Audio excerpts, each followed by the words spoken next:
ស្បែករបស់បងប្អូននៅមើលទៅភ្លឺថ្លានិងស្រស់ស្អាតជាងមុនក្នុងរយៈពេលត្រឹមតែ3ថ្ងៃជាមួយនឹងរូបមន្តខាត់ស្បែកដ៏សាមញ្ញនេះ Scrub កាហ្វេបន្លៃដ៏មានប្រសិទ្ធភាពនិងងាយៗបំផុតប្រើសម្រាប់ផ្ទៃមុខនិងដងខ្លួនបំបត្តិស្នាមនិងបំបត្តិស្បែកដែលខ្មៅដោយសារពន្លឺថ្ងៃបានយ៉ាងឆាប់រហ័សបងប្អូននឹងភ្ញាក់ផ្អើលជាមួយនឹងលទ្ធផលដែលឃើញប្លែកតាំងពីប្រើលើកដំបូងអ្វីដែលបងប្អូនត្រូវការមានដូចជាអំពិលទុំបន្តិចទឹកខ្មេះ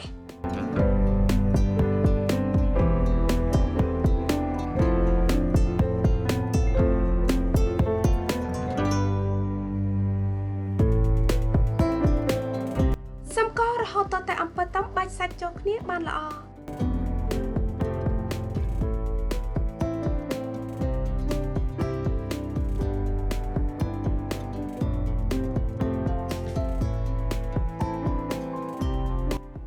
ហើយត្រងយកសាច់អំពិលទុំ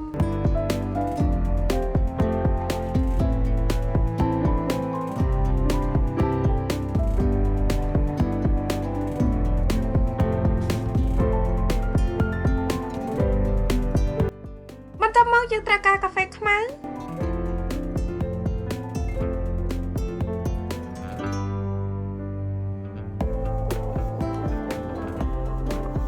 ហើយយើងត្រូវការម្សៅបន្លៃប្រសិនបើបងប្អូនមិនមានម្សៅបន្លៃទេបងប្អូនអាចប្រើម្សៅរមៀតជំនួសវិញក៏បានដែរ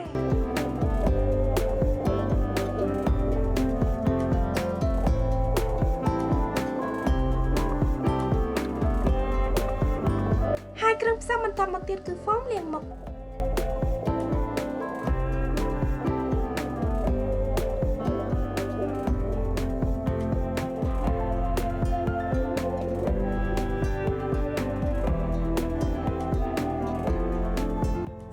ច្របល់គ្រឿងផ្សំទាំងអស់ឲ្យបានសាប់ចូលគ្នាល្អ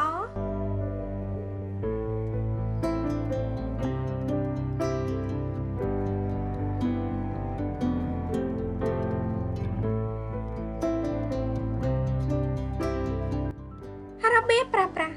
សូមខាត់ថ្នមៗនៅលើដៃជើងផ្ទៃមុខនិងនៅលើផ្នែកណាមួយនៃរាងកាយរបស់បងប្អូនសូមខាត់យ៉ាងហោចណាស់ឲ្យបាន3នាទីនៅលើផ្នែកនីមួយៗ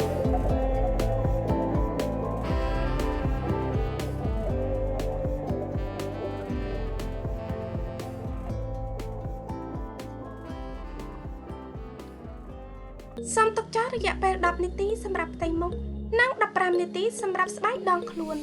បន្ទាប់មកម៉ាស្សាថ្នមៗរួចលាងទឹកចេញកុំភ្លេចលាបឡេឬប្រេងផ្ដោះសំណើមដែលបងប្អូនប្រើជាប្រចាំ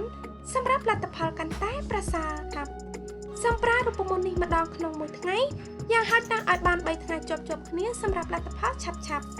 ស្បែករបស់បងប្អូននៅមើលតាំងសទន់មករលោងស្នាមផ្សេងៗនៅលើស្បែកនិងរលុបបាត់ពីមួយថ្ងៃទៅមួយថ្ងៃ